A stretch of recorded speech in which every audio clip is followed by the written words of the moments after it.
Hola amigos, bienvenidos a matemáticas.net. Hoy voy a responder una pregunta que tiene bastante interés. Se trata de la siguiente. ¿Qué es el argumento de un número complejo? Vale, para dar una respuesta lo más amplia y general posible, voy a comenzar pensando en el conjunto de los números complejos como si fuera R2 como espacio vectorial bidimensional sobre R. Es decir, C lo identifico con pares ordenados de números reales a los que se les ha dotado de una serie de operaciones, concretamente la suma, de la manera que ya conocéis, es decir, si sumamos dos pares ordenados, obtenemos un nuevo par ordenado cuya primera componente es suma de primeras componentes y cuya segunda componente es suma de segundas componentes. Y luego considero el siguiente producto externo, por así decirlo, entre un número real y un par de números reales. A esta pareja formada primero por un número real y luego por un par de números reales, le asigno un par de números reales de esta manera. Cada componente es el producto de lambda por la primera componente, y lambda por la segunda componente.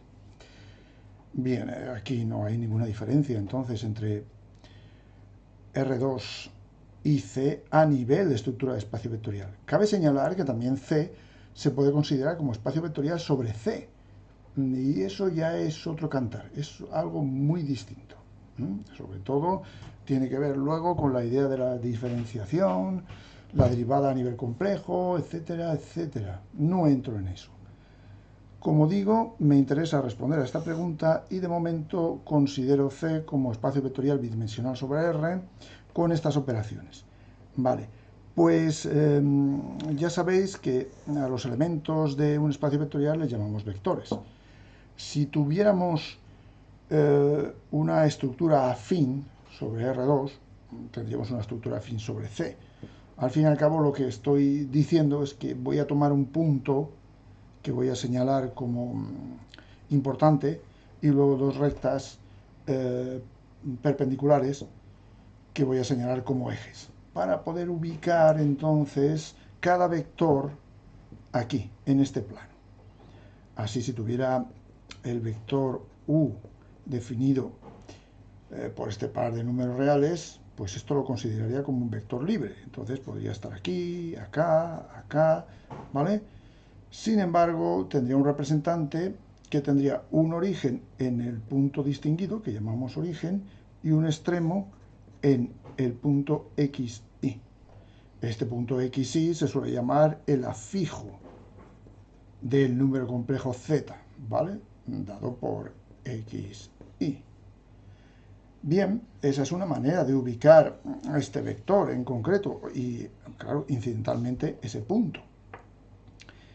Pero hay muchas formas también de llegar a ubicar este punto. Una de ellas se basa en las ideas de ángulo y distancia, ¿vale?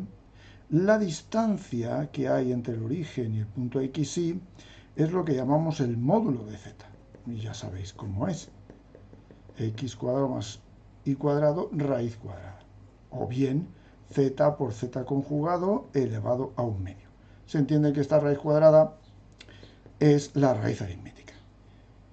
Eso no tiene ambigüedad.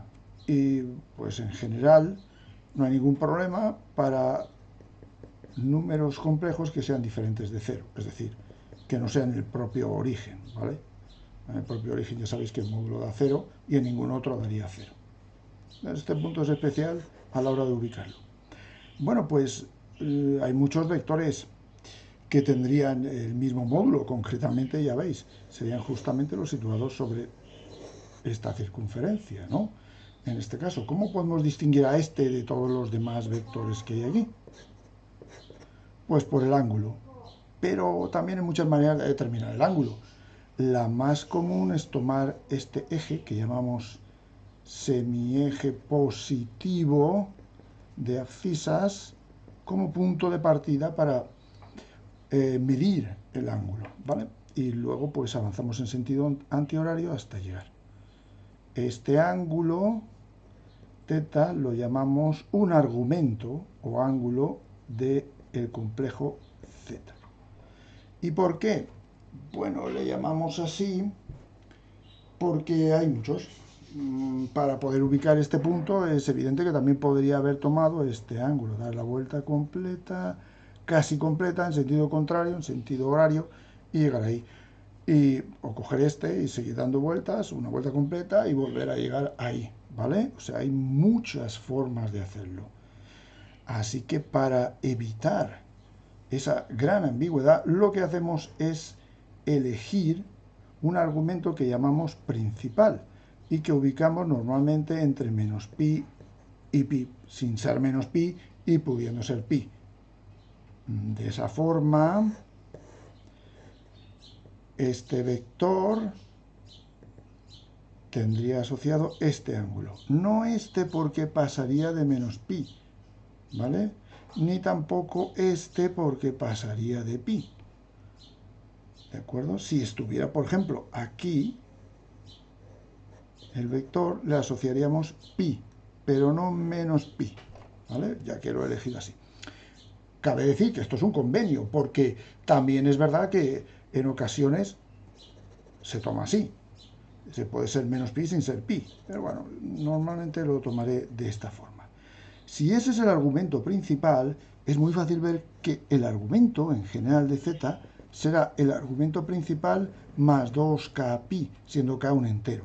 Lo que estoy diciendo es que lo que estoy haciendo es tomar este argumento principal y luego cualquier otro argumento, cualquier otro ángulo que ubique este vector, pues realmente es este con una vuelta en un sentido o este con una vuelta en el sentido contrario. ¿Vale? Esto es una vuelta, 2pi. Una vuelta siempre en radianes, obviamente. Y k lo que me está diciendo es el número de vueltas. Pues bien, eso es lo que llamamos en general argumento. Como veis, es un conjunto. Y el número complejo z queda ubicado como z, o queda determinado como su módulo por e elevado a i por el argumento de z. Así o con argumento principal. Me da lo mismo. Eso sería la forma exponencial. También hay una forma que es la forma polar y viene a decirme lo mismo. Z módulo por el coseno de un argumento más i por el seno de un argumento. ¿De acuerdo? Bien, con esto termino.